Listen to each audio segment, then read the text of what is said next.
Welcome back, ladies and gentlemen, to Bell to Bell with Bobby Blaze. This is episode 50, and we're going to be talking about wrestling's unsung heroes. As always, I am your host, Professor Jeremy Vilmer. Joining us now, the star of the show, Bobby Blaze. Hey, Jeremy, man, it's Bobby Blaze. The anti-mime is back. Oh, no. Man, I'm glad to be back. Yes, I am. And I'm here to entertain you. So what me do? Take you to a fucking movie, take you to a movie and a dinner, what? Dinner and a movie, what? I don't know. But we're here to entertain people. The anti-mime is back, man. That's all I'm going to say. Because last week, I hope everyone enjoyed the interview with Dan the Beast Severin right here on the Bell to Bell with Bobby Blaze podcast. I had a good time doing the interview with Dan, and I hope all of our fans really enjoyed it as much as listening to it as much as I did doing it. But it's also good to be back live with you, my man, the Professor Jeremy Ville. Point this out again.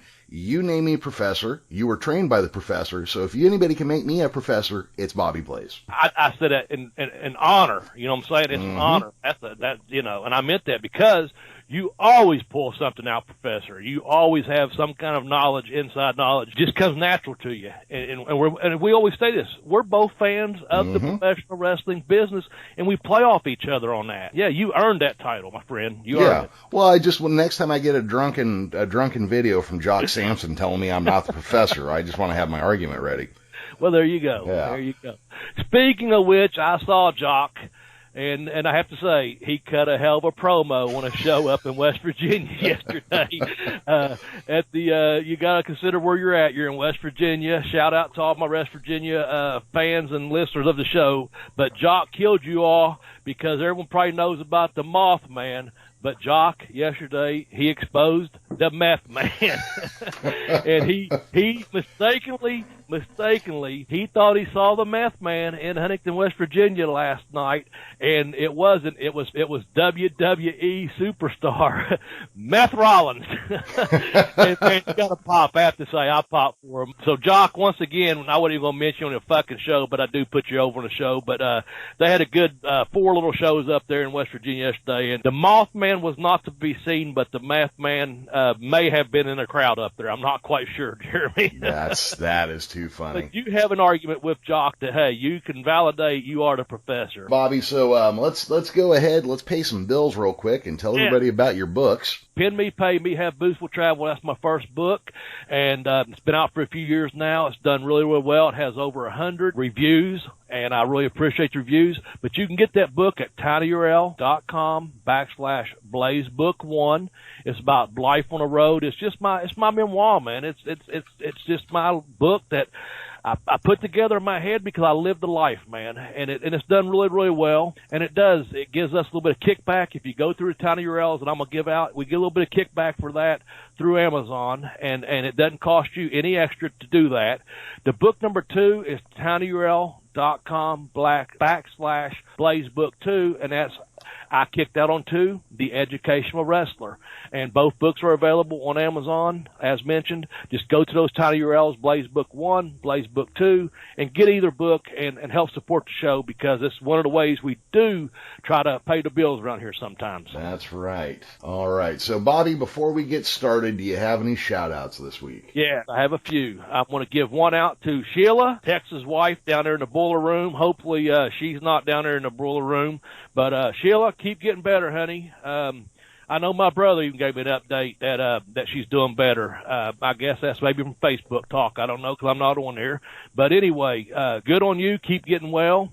My next one from the YouTube is Neil Goldring. Apparently, he's been commenting. He's a new subscriber, which we always appreciate subscribers on our YouTube channel. Tex is over taking care of that. You take care of it, sending me stuff. Neil Goldring has apparently liked about 50 different things and made all positive comments. I like hearing that. And my next one, my comment to this is also from YouTube. I'm going to read this because this really made my day because I actually remember this happening. But it's from Antonio, I guess you said Swab is how you say his last name. But anyway, he posted this on the YouTube page, and it says, Bobby, I saw you in March of 1997 in Mishiwa, Japan, when I was stationed there in the Air Force. I believe you wrestled Jinsei Hokushi that night. I remember you being pleasantly surprised there were some Americans in the audience. And, man, I popped for that when I got that. And I know you send me some, and Tex will send me some of those comments, and I do appreciate them. Man, I do remember that night because I've been over in Japan probably darn near 2.5, 3 weeks, and I got through wrestling in some hot-ass gym, you know, and you're just looking up, and you see someone, and you make eye contact with them, and I was like, fuck, that guy has to be an American. And you know how I knew he was American, Jeremy? How's that? He had on a fucking United States Air Force uniform. Well, that's a giveaway. That's a little bit of a giveaway, yeah. It was him and his friend, and they had come over off the base there. We was out down south that tour, actually, south of Japan. Michinoku usually, you know, performed north of Tokyo, but we was way down south, and that's why I say it's hot. And anyway, man, it was a really good deal to see someone from, you know, United States. And with that said, my last shout-out. So thank you, Eric Tonio, I guess is how you say it. Whether he listens to the show, I don't know, but I'm glad he's listening to the YouTube or watching the YouTube channel. But I want to give a shout out to the United States Air Force and the services. You know, I've got a son that's a soldier. He was in the Marines for a while, so a shout out to all you Navy people, Air Force, Coast Guard, everyone. Thank you very much. You know, because we've got our freedom that we can come on here and do our podcast. Thank a veteran. You know, and I'll go into that, I'm sure, on Veterans Day and other days as well. But always be thankful for that. So that's my shout outs. How about you, Jeremy? Well, you know, I'm actually not prepared for shout-outs this week. I am going to follow your sentiment on thanking the veterans of this country.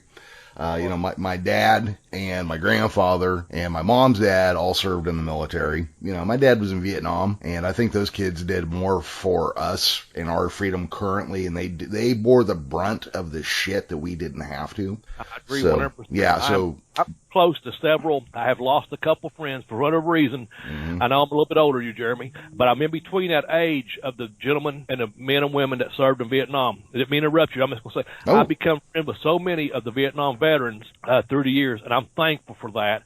And, man, I'm with you. We're like right on the tail end of that, and I think they took – I don't know. I just got a special connection to a lot of Vietnam veterans. So thank you, ladies and gentlemen, for that. I'm sorry, Jeremy.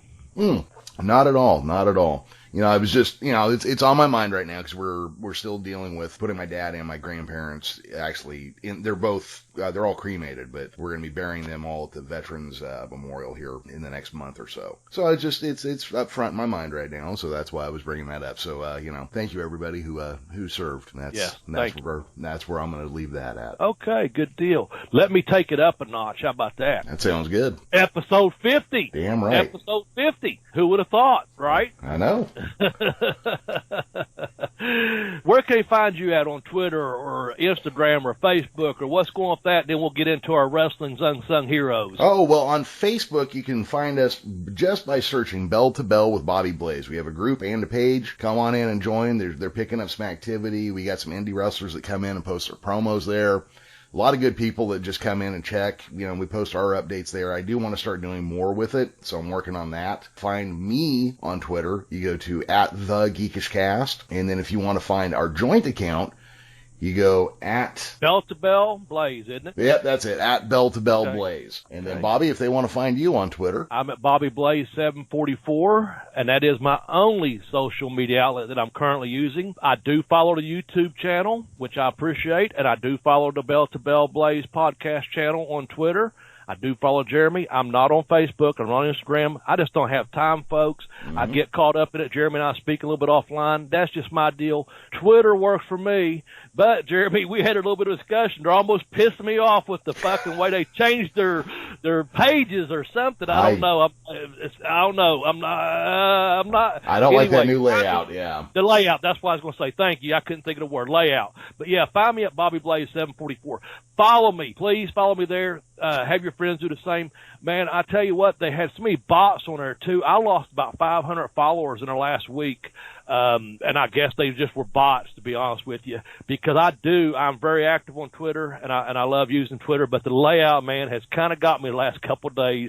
But I'm going to hang in there with it because I love my Twitter. So, anyway. Yeah, absolutely. And also, guys, you can find our YouTube page by going to tinyurl.com/BB video, isn't it? BBB? I think that might be it. Yeah, it's BBBB, 4 Bs. Well, you set it up. Yeah, I did, But I've fallen asleep a time or two since then, you know. Okay, well, I've probably slept and drank since then. But anyway, well, it's tinyurl.com/BB video. But I know what you're thinking of. You're thinking of the Prime. Because on Prime, it is BB Dry Prime. So 2 B's on that one. So not to confuse the two.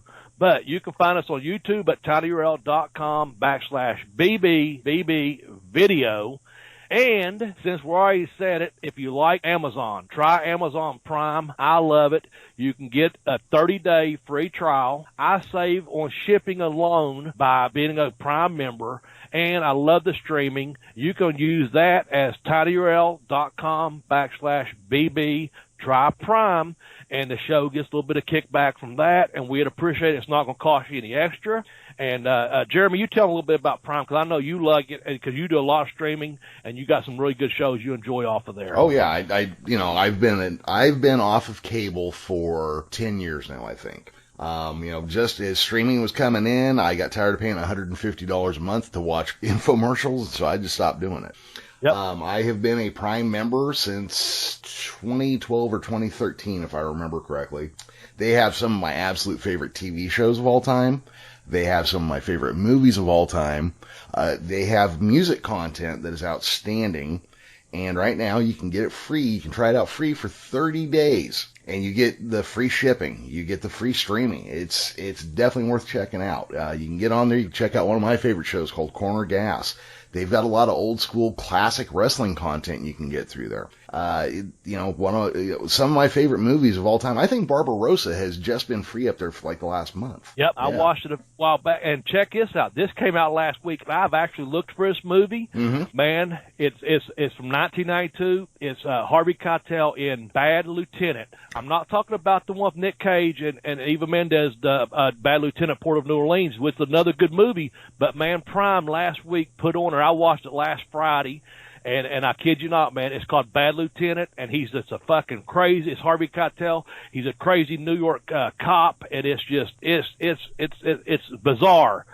He basically goes crazy, man, with the gambling and the drugs, and it's just the typical. No, I won't say typical, atypical life of a bad cop in New York, but he's Bad Lieutenant. I love that movie. That's the way I found Barbarossa. Like you said, about a month ago, I think I texted you to tell you, you're not going to believe what I'm doing on a Sunday afternoon. After me and you recorded, I think it was. I was like, fucking Barbarossa's on there, you know. Oh, yeah. Same thing with Bad Lieutenant. That was like last Thursday or so. I was like, oh, shit, that's on there. So finally, Friday night, I mean, it was only out a day or two, and I was like, I've got to watch it. I've looked for it before on different things, you know, and Prime released it. Anyway, I'm not saying it's a classic movie, but if you're into that kind of thing, I really dig that movie, man.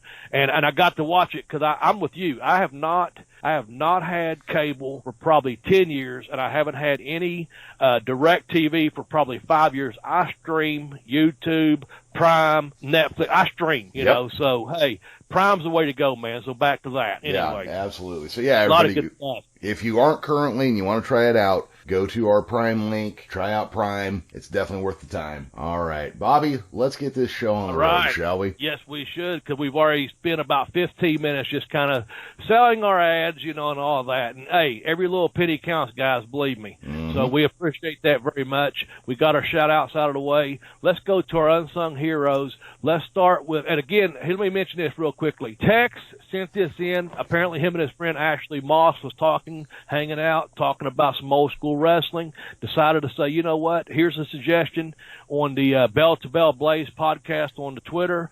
We want to do some Unsung Heroes. So a lot of these names and people were given to us suggestion-wise by Tex and his friend Ashley, so we'll give them a shout-out. And then we kind of have, you know, some personal stories and this and that. The first one he put up there, though, was pretty cool. I thought all of them are pretty cool. And so we're just talking about, and you'll see the graphic this week. I kind of thought that was cool, too, because one of my favorite wrestlers was on the graphic. But the background of the fans, you know, cheering. Anyway, Tim Woods, the man who saved wrestling, as Tex put it, you know, he survived the plane crash, the one that involved Ric Flair.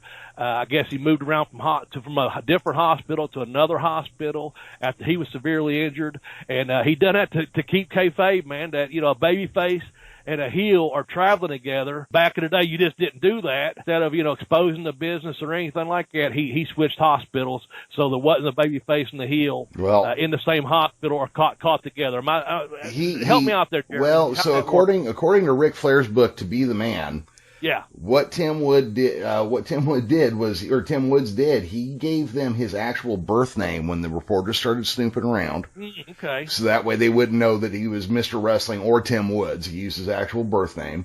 Then, with a broken back, or a nearly broken back, he went and wrestled a match 2 weeks later, so nobody could accuse him of having been injured in that fight. Wow. So it's Ric Flair who actually said that he is the man who saved pro wrestling. Nice. Nice. And that's why he's an unsung hero. Yep. All right, man. Well, thank you, Mr. Tim Woods, Mr. Wrestling #1, correct? Yes, sir. All right. Well, this next one, I'm going to throw this one out. One of my all-time favorites, man. Sputnik Monroe. Man, Sputnik Monroe. I like that guy's look. I didn't get to see him till later on, the latter part of his career down in Memphis, but I remember that name from the time I was young. And then, of course, as I got older, I got to see footage and stuff. And I'll tell you, if you haven't seen it, you gotta watch it. There's a DVD out there. It's called Memphis Heat. And man, if you're a wrestling fan at all, I've got a copy around here somewhere.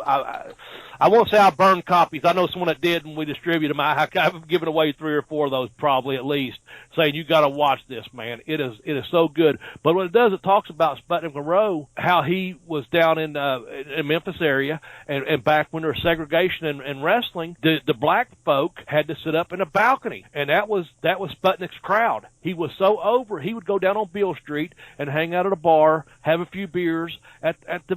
This was back when you're talking segregation as white only bars, no blacks admitted kind of thing. And if you watch that Memphis Heat, it really ties it all really good together. Plus, in Cornette's book, Rags and Pins, and he named that after a Sputnik Monroe. I can't reach it over my bookshelf right now, but anyway, I've got that book, Cornette autographed for me. Rags, Pins, and Paper, because I guess Sputnik, when the babyface would go out to sell their gimmick, he goes, there they go, selling those rags, pins, and help me out there, whatever the title is. But anyway, nonetheless, Sputnik got arrested on Beale Street for having drinks in a black bar, and he actually hired a black attorney when it was time to go to court. And I think he paid like a $25 fine or whatever. But he told the promoter he wasn't going to perform if he didn't open up the ringside seats and the floor level seats to the black folk. And basically, I guess what he said was, and again, you can fact check this. This is just me talking, telling you, just if we're sitting down having a drink right now, me, you, and Sputnik, we're talking, Jeremy. Yep. And apparently he said, the promoter said something about, oh, we can't have those black folks down here. And he goes, you might see them as black folks. He goes, but you know what? Their money is green, and I see green. I don't see color. That's my people, and I'm not going out unless you let them come down and sit with everyone else. And that opened the door.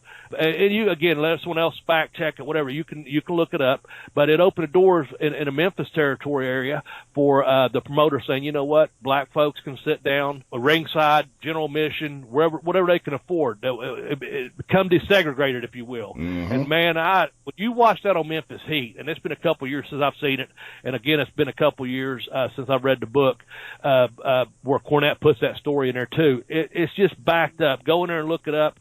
Maybe Tex will put something up on YouTube. I don't even know. But, man, it's a good story, and I love that story. It's just one of my personal favorites, man, that he broke down the color barriers in pro wrestling, if you will. Sputnik Monroe would often get himself arrested by hanging out at black cafes and bars.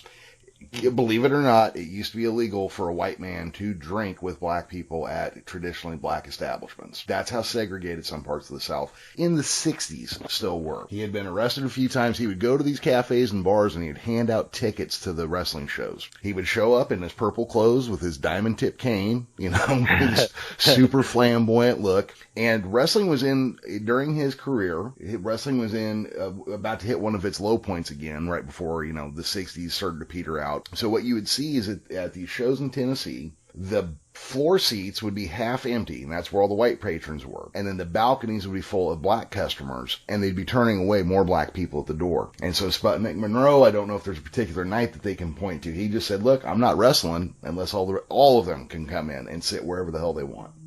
That was at Ellis Auditorium, though. Yes, Ellis Auditorium. I drawn a blank when I was telling a story, yes. And that's why you're a professor. Yeah, you get the facts right. Well, and I was going to say there was another one I had, but I can't remember who it was against. Basically, Sputnik Monroe and another guy set an attendance record that would not be broken until the Monday Night Wars era. Oh, my gosh. Yeah. I almost want to say Whipper Watson, but I may be wrong on that. Going from memory, there was, I could be wrong. I'm probably wrong on that, but I know what you're talking about. Damn it. I may be right with the Whipper Watson. I could be wrong. But anyway, yes, you're correct. They had an attendance record. Yep. Man. It was Billy Wicks. That's who it was. Billy Wicks. Thank you. Go. Yeah. Now, Billy Wicks did wrestle Whipper Watson. I do know that. Yeah. But Billy Wicks, that's what it was. They tell that story on Memphis Heat, by the way. So, yes, good. That's why you're the professor. Thank you. No, good save. Absolutely. No, I just wanted to, get that in there. And also, you gotta appreciate a guy who is such a good heel that one sentence will set a crowd on fire, and he used to describe himself as being made of twisted steel and sex appeal. Yeah. That should be on a shirt. Yeah, for sure. Yeah. I think Dory Funk Jr. told a funny story about Sputnik one time. I guess he showed up at the fair down there in Memphis, started an argument with a cowboy trying to get some business to come to the wrestling show. And I guess he kept insulting him, this big old cowboy. And Sputnik apparently with his girl or what have you, with his bending steel and sex appeal and with his cane or what have you. But anyway, nonetheless, I guess, by the way, Sputnik Monroe was an Air Force veteran, if I'm not mistaken. But apparently the guy was like, he wouldn't fight. He said, I know you're one of them professional wrestlers. You'll whip me and this and that.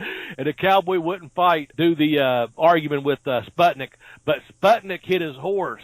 And when he hit the horse, the cowboy went off and hit Sputnik. So that's what it took to provoke him was, don't hit a cowboy's horse, Oh, so no, yeah. That was one of those funny stories that Dory Funk had written for a magazine or something.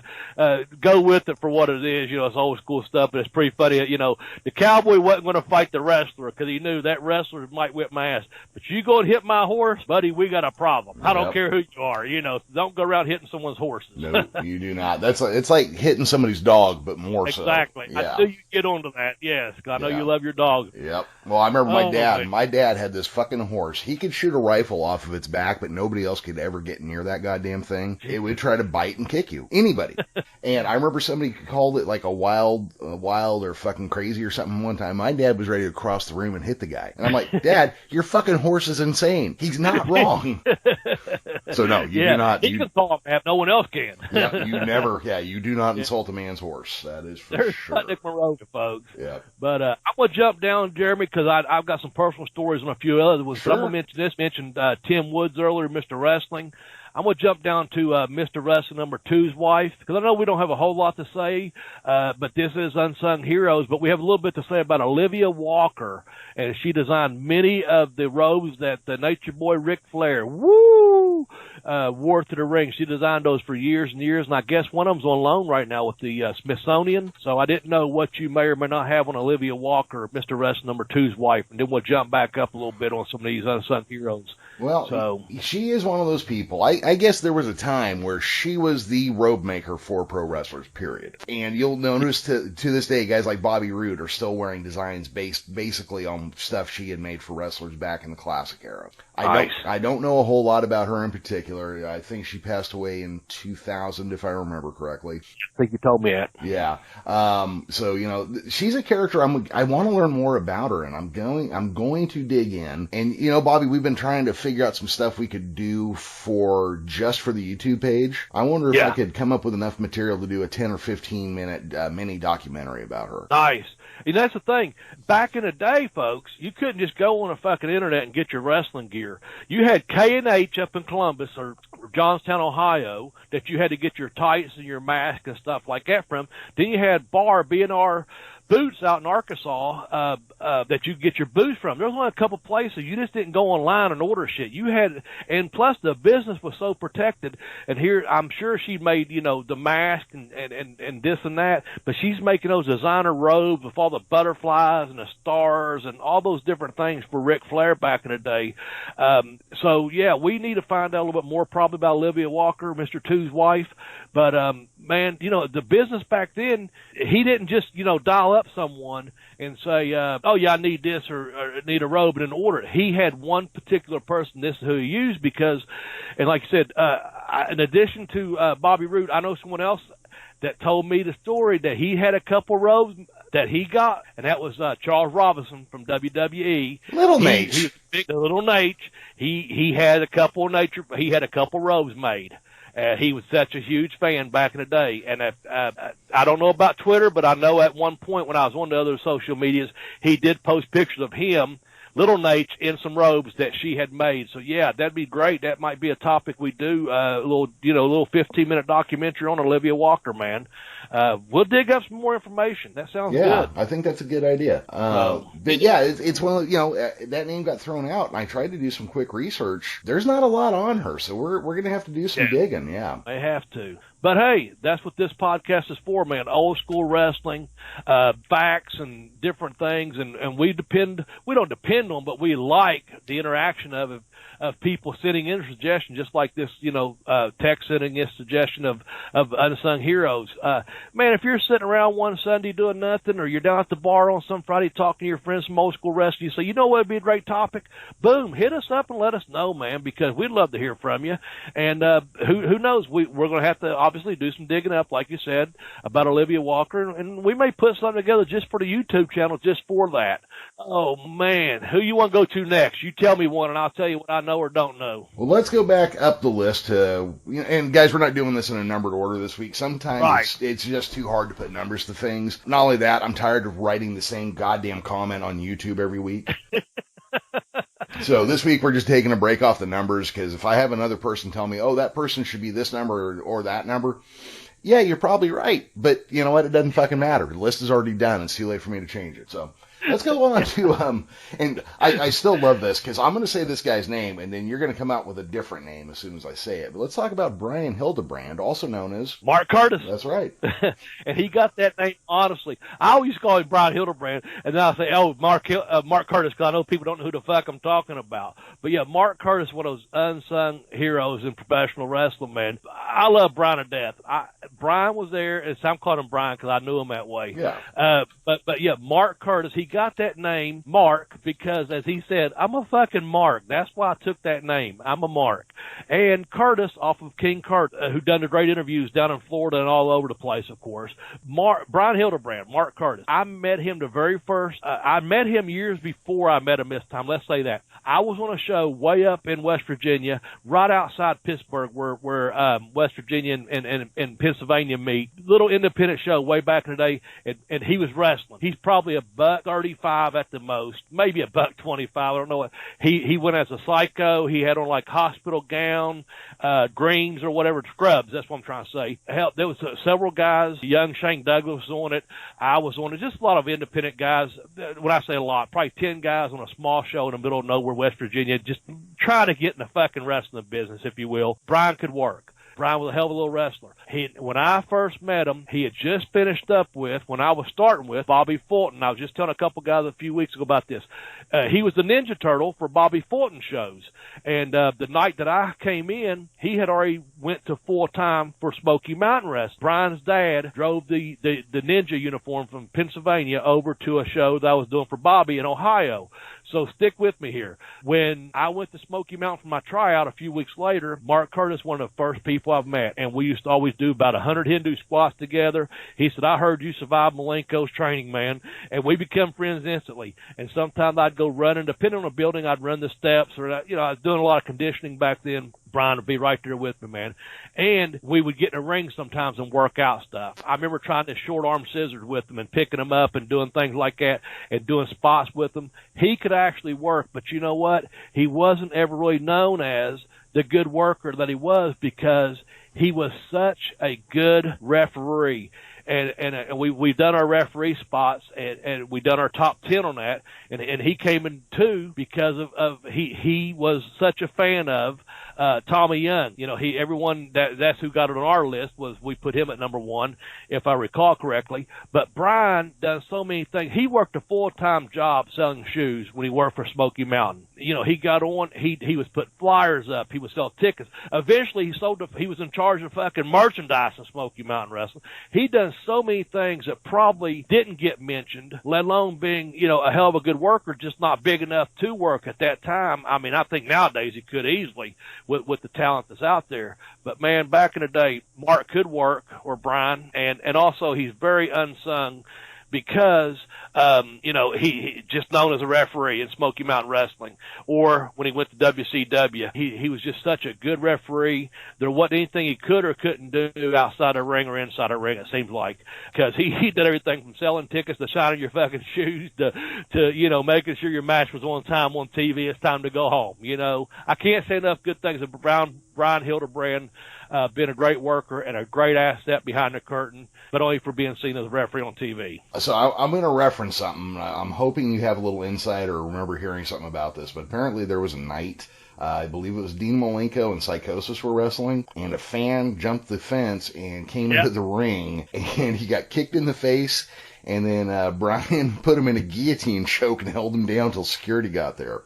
Yeah, I wasn't there, but I'm familiar with what you're talking about. That is correct. And I guess Bobby Heenan, I don't really remember this. I guess Bobby Heenan, his remark was, "Hey, that guy just got taken down by the smallest ref in the business." Yeah. I was hoping you'd throw that in there. Yep.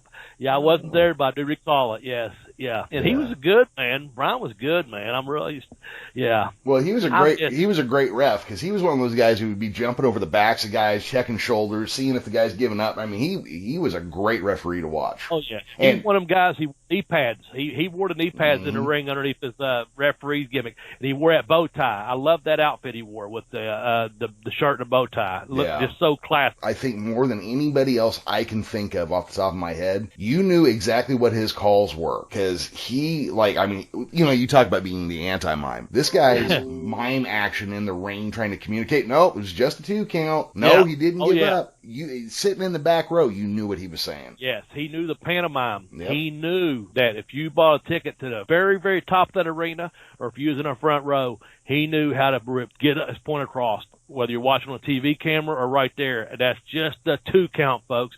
And I'll tell you, he's the only referee I've ever been in a ring with that I got so good with, just communication without talking, that nonverbal communication, that no matter who was on top of me, 1, 2, and I mean, it would go to where I knew that hand was just inches from the mat for that 3 count. I'm talking 2 3/4, and I knew if I fucked up and didn't kick out, he's going to count me, because he better damn sure count me if I don't kick out, and I'll kick out, man. And we just had that deep connection, and he loved my arm drags. I love that he put over. He said, "Man, you got one of the prettiest arm drags."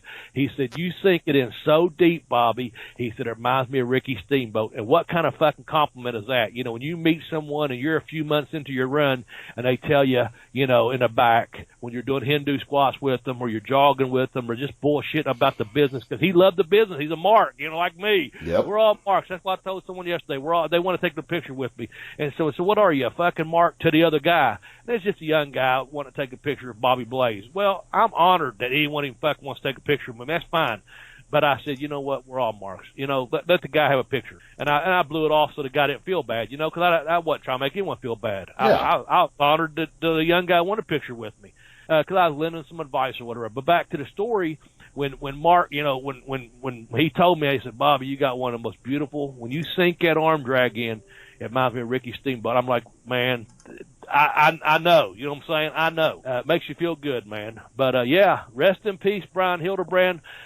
Professionally known as, also known as, what do you want to say, Mark Curtis, man. Yep, Cowabunga, really? Cowabunga, dude. There you go. Right on, man, right on. Oh, man, where you want to go to next, Jim? I know we got a few more minutes left. We can bring up a few people. You know where I want to go? You know where I want to go? Tell me where. I want to go to Bad Street in Atlanta. That's where I want to go. Oh, damn, Bad Street. USA. Well, I know one person that lives down there, and he's unsung of the Freebirds, man. The Freebirds, you don't want to go down that street, because you got Michael PSA and Terry Bam Bam Gordy, but you know who's unsung, man? The fucking workhorse of that group. Taking a big buddy, Jack Roberts. And I don't know where they got that Buddy Jack at. Jack, I don't know. But I would imagine it had something to do with a little whiskey on the side there. But Buddy Jack Roberts, man, of the Freebirds, man, how unsung was he? Because he was a hell of a talent. Oh yeah, no, he was great. But like my memory holds, he bore the brunt of everything that fucking group did. Yeah. Hey, the Freebirds, Terry and Michael are being a bunch of assholes, so let's kick Buddy Jack's ass. Yeah. And the thing was, this is and a professor may come in and make the save, but from my understanding, the thing was they brought Buddy Jack in because he was already a seasoned veteran, and they're thinking, you know what, these two young guys, Michael Hayes and Terry Gordy, they're out here drinking this Jack Daniel whiskey. They're getting wilder than motherfuckers. They're crazy, raising all kinds of hell. Let's bring this little bit older guy in, this seasoned veteran that may keep an eye on them, tone them down just a little bit, and not that they ever missed a show or showed up messed up or anything, but let's just calm them down a little bit outside the ring with this wild, free bird lifestyle, if you will, and let's keep them grounded. Well, when Buddy Jack arrived, I guess he just started fucking knocking the bottom out of that whiskey bottle and said, hey, man, I'm right there with you, and that's the free bird lifestyle. We even got a fucking free bird rule here that we've invoked before. Yep. And I guess, you know, it's like, oh, man, I don't know who the promoter was that said, you know what, let's bring this guy in to maybe tone these guys or hold them down just a little bit on their outside lifestyle. But Buddy Jack was not the right person to do it because he's like, you know what, you got a whiskey, give me a shot too. And he's out there leading the troops going, yep, I'm a free bird. And it didn't take too long for probably after a shot or two for Michael Hayes and Terry Gordy look at each other and go, hey, he's a fucking free bird. So anyway, well, no, Jack. Yeah, you know, somebody needed to get their head shaved. Hey, buddy. Yeah, there you go. Come on in here. Jokes. Yeah. So, oh God. Yeah. That's I mean, he played the butt monkey role really bad. It's just, you know, Hayes and Gordy go and fuck something up, and then like poor old Buddy Jack got his ass beat for it. Yeah. Hey. Oh man. Well, you want to do one or two more? Let's you know, I do. I'm going to cover the next one because this is a guy that gets brought up a lot. But I don't know if a casual fan or a younger fan would even really know enough about this guy, and I kind of feel like we should talk about him more. So let's talk about George South. Oh, man, I was hoping you'd bring up George South. George South, one of my favorite people. George is a good guy, and George, if you're listening, I love you, man. And I tell George that. And he's actually sending a couple of videos that Tex had sent to us from the shows. I saw George a couple of years ago, you know, WrestleCade. George is one of these great guys in the business. He put people over for years down at Crockett Promotion. The only job that George ever had wasn't a job, as he said it. He's a professional wrestler. He'd be out there mowing grass at the Crockett offices without a shirt on. You know, he's out there driving from town to town, putting every star on the fucking show over. And I know George wouldn't like me using that word fucking because George don't cuss. George is a very classy man, and I have a lot of respect for George. But George is to the point now where not only did he put over all the legendary stars back in the day, I mean, Ric Flair would walk in on TV, done town after town after town, knowing he has to be, you know, going on TV at 10 o'clock in the morning and say, right there, I want George South. You know, George South driving other stars from town to town and making people look good to where he's now training a lot of the stars' children. I mean, he had a big hand in, I guess, Tessa's training, several other people, man, that he's training, the younger talent. He's trained a lot of people I see out there, these independent shows now. George has, I can't say enough good things about George South, man. Other than, please tell George South I love him. He's a good dude, man. And I'm glad that you brought his name up because he deserves to be on this Unsung Heroes list, man. I just can't, I'm going to get too personal because I can't say too much more other than all the good stuff about George South. Who else do you tell us about it? You know, go, you know. Well, there's just a couple things I want to hit about it because, you know, he's one of those guys, he's like the wrestler's wrestler. You know, Ric Flair, his favorite guy to wrestle against was George South, apparently. Oh, yeah. George South, like you said, George South, I guess, never met a star he didn't put over. I mean, he did his job, you know. Yeah. He's good to watch in the ring. More importantly, he trained Tess Blanchard. You know? There you go. I know you'll pop on that one. Yeah. So. But he's one of those guys that I think more people need to know about. You know. Yeah. And see, he worked for NWA back in the day for Crockett's. You know who else comes to mind just now? I'm going to throw us out there, and we'll come back to this. Maybe it's something we look at on down the line. Rocky King was another guy. He used to drive the Rock and Roll Express around, used to put people over back in the day for Crockett back there along with George. And I remember George telling a story about him and Rocky being out in Kansas City, nearly starving to death, and Ricky and Robert coming in and doing like a 2-week run and helping him out, man, when they were struggling back in the business, working the territories, you know, because Ricky and Robert were so fucking over, but they're such good dudes, you know. I remember George and Rocky both tell me that same story on different occasions. But back to George, just one of those guys, and he worked for, when it went from NWA to Turner buying it out, that he's showing up down there at Turner Sports every whatever they shot their TV at CNN, the Towers and the Peachtree Center or what have you, to where he stayed there. Then in, I think, around 90, could be 91, probably about 92 or so, he worked in WWF back in the day for a couple of years there, just, doing TV after TV after TV, bringing guys in with them to do TVs with them. I want to say it's probably middle of 95, maybe about this time of year, 95, after I had my run in Smoky Mountain. Jimmy Cornette brought him in a couple of times and said, we're going. I know he had worked for Smoky Mountain before I was there, but he come in a couple weekends for like a 3-day gig. And Bobby, I got you with George next weekend. I'm like, I see the booking sheet, or Jimmy would tell me. You go to George South in the locker room, shake his hand, man, and he's a man's man. Like, what a great guy to work with, because when you go out there, no matter what you do, he's going to be there for you. When it's a competitive match, I love that, because I don't care who's going to win, who's going to lose, or if it's going to be a draw. When you're in a ring and that's your deal, is you get to perform and wrestle, and I won't use that E word for the people, Jeremy. Mm-hmm. And you got a guy like South, and you got him the next 3 days. If you look at the booking sheet, you're like, I've got him the 10th, 11th, 12th, and then again at the end of the month, we're going to be down in Carolina and maybe down in Georgia or whatever for that 3-day run. And you got, I got him next month, 28th, 29th, 30th, I'm with George. Those 3 days, it's like a night off, because you can go in there and work your ass off, but also you can work a match and have a good match, that it's going to be competitive. It's going to be like, who's going to win this match? You don't know. Is it going to be George South or Bobby Blaze or whoever? But, it was such an honor to share the ring with a guy like that. So, to be on that level, that when Ric Flair walks in and says, I want George South right there for my TV match, and he makes it look like it's going to be competitive, because at any minute, George South can beat the Nature Boy Ric Flair on TV, but then at the last minute, boom, pin or the figure 4 or what have you. Same thing. I would have such good matches. I probably worked with George maybe 6-8 times while I was there, and good matches, competitive. And then at the end, that's that. And George just a good dude. George South deserves to be on this list. So yep, no, that's anyway. One of the reasons I want to make sure we did get around to him. Yeah, get him in too. We got just a few minutes. I'm going to ask you about Howard Finkel real quick.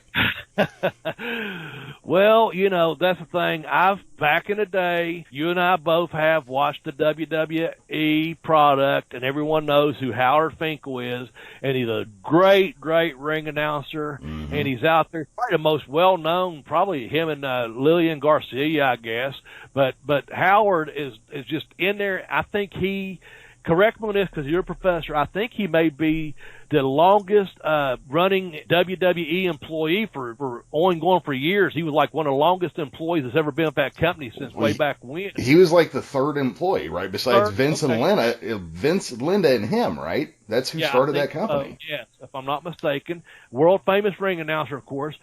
All the stuff he's probably done behind the scenes, and you heard all the inside jokes about him and this and that. People about him. But he seems to me, I guess he gets humiliated on TV just to amuse Vince. It's always one of those things where the Finkel this, the Finkel that. I've heard a lot of stories I'm not going to get real personal with, so I'm just going to say it's inside stuff that I'm not leaving anything to imagination. But that guy's been around for so long, man. How can you not have someone say, let's pull a rib on this guy? If you're in the business, you're going to put it on you.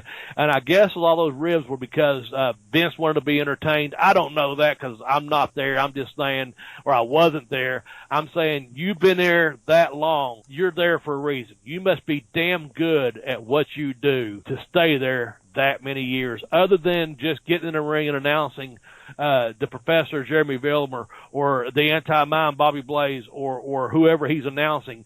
He has to have done so much more behind the scenes to maintain that job. I imagine he has probably sold tickets, set up the ring, swept the ring, probably washed the canvas, probably tightened turnbuckles in between matches, probably drove a ring truck.